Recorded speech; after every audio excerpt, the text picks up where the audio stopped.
नहमदुहु व नसल्ली अला रसूलिल करीम। Viewers from mine of knowledge, अस्सलाम वालेकुम। हज़रत इमाम अहमद बिन हम्बल रहमतुल्लाह अलैह फरमाते हैं, एक बार राह चलते हुए मैंने देखा एक डाकू लोगों को लूट रहा है। कुछ दिनों बाद मुझे वही डाकू मस्जिद में नज़र आया नमाज़ पढ़ता हुआ। मैं उसके पास गया, उसे समझाया कि तुम्हारी ये कौन सी नमाज है, खुदा के साथ मामला यूँ नहीं किया जाता। एक तरफ तुम लोगों को लूटो और दूसरी तरफ तुम्हारी नमाज खुदा को कबूल और पसंद आती रहे। डाकू बोला, इमाम साहब, मेरे और खुदा के माबैन तकरीबन सब दरवाज़े बंद हैं। मैं चाहता हूँ कि कोई एक दरवाज़ा मेरे और खुदा के माबैन खुला रहे। इमाम अहमद बिन हम्बल फरमाते हैं, कुछ ही अरसे बाद मैं हज पे गया।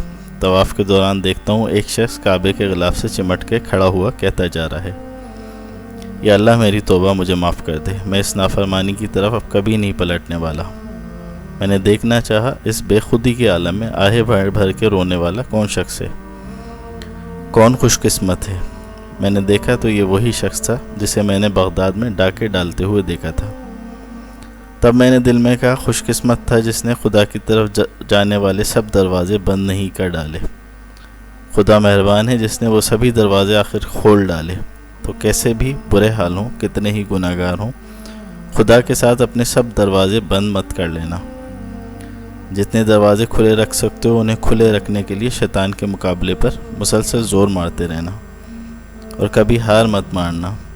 कोई एक भी दरवाज़ा यहाँ खुला मिल गया तो कुछ बईद नहीं वो सब दरवाज़े ही खोल दिए जाएं जिनके बारे में तुम्हें कभी आस ना थी कि खुदा की जानिब सफ़र में इन सब खूबसूरत राहों से तुम्हारा कभी गुज़र होगा। अल्लाह सुब्हानहू व तआला कुरान पाक की सूरह ज़मर में फरमाता है, कह दो कि ए मेरे बंदों, जिन्होंने अपनी जानों पर ज़्यादती कर ली है, खुदा की रहमत से नामुईद ना हो। खुदा तो सब गुनाहों को बख्श देता है, वो तो बख्शने वाला मेहरबान है। रुजू कर लो अपने परवरदिगार से इससे पहले कि तुम पे अजाब वाक़ हो। ख्याल रखना खुदा की जानिब कभी पुश्त मत मोड़ लेना। सामीन कराम, ज़िंदगी में, हमारी ज़िंदगी में आम मुशाहिदा है कि कई लोग सरतापा गुनाहों में अटे होते रहें, फिर ये सोच के वो नेकी और नमाज़ें कायम नहीं करते कि हम बहुत गुनाहगार हैं और सरकशी में कई आगे बढ़ जाते हैं।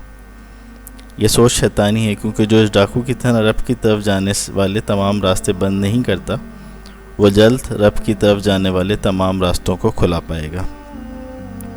कितने ही गुनाहगार हों, फिर भी रब सुब्हानहू व तआला के तरफ से कुछ रास्ते नमाज, रोज़े, सदक़े की सूरत में खुला रखें।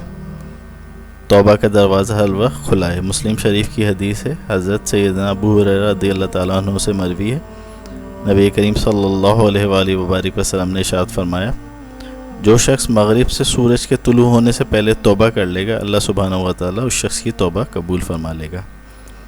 ये कुर्ब क़यामत की निशानी है। जब तक सूरज मशरिक़ से तुलू हो रहा है तो तौबा करते रहें। तौबा करने वाले रब के महबूब बन जाते हैं। अल्लाह सुब्हानहू व तआला तौबा पसंद फरमाता है और उसे शर्फ़ कबूलियत से भी नवाजता है। बल्कि अल्लाह ताला को अपने बंदे की तौबा करने पर खुशी भी होती है, जैसे कि नबी करीम सल्लल्लाहु अलैहि वसल्लम ने हदीस में फरमाया, अल्लाह सुब्हानहू व तआला को अपने बंदे के तौबा करने पर उस शख्स से भी ज़्यादा खुशी होती है जिसका ऊँट वीरान और बियाबां इलाके में गुम हो जाने के बाद दोबारा मिल जाए। रब सुब्हानहू व तआला की पाकी बोली जो आपसे इतनी मोहब्बत करता है। तमाम गुनाहों के बाद भी अगर आप पशेमानी के साथ रुजू कर लें तो वो खुशी से खिल उठता है, उस शख्स की तरह जिसका ऊँट वीराने में खो जाने के बाद अचानक उसके सामने आ जाता है। आइए इस प्यारे सोने रब सुब्हानहू व तआला से अपने गुनाहों का इकरार करते हुए दोबारा गुनाह ना करने की तौबा करते हैं और रब सुब्हानहू व तआला की तरफ जाने वाले रास्ते खुले रखते हैं। तो बोलिए, तूबू इलल्लाह, अस्तग़फिरुल्लाह रब्बी मिन कुल्लि ज़म्बि व अतूबु इलैह। व सल्लल्लाहु अला खैर खल्क़ि मुहम्मदिन व आलिहि व अस्हाबिहि अजमाइन बिरहमतिका या अरहमर राहिमीन।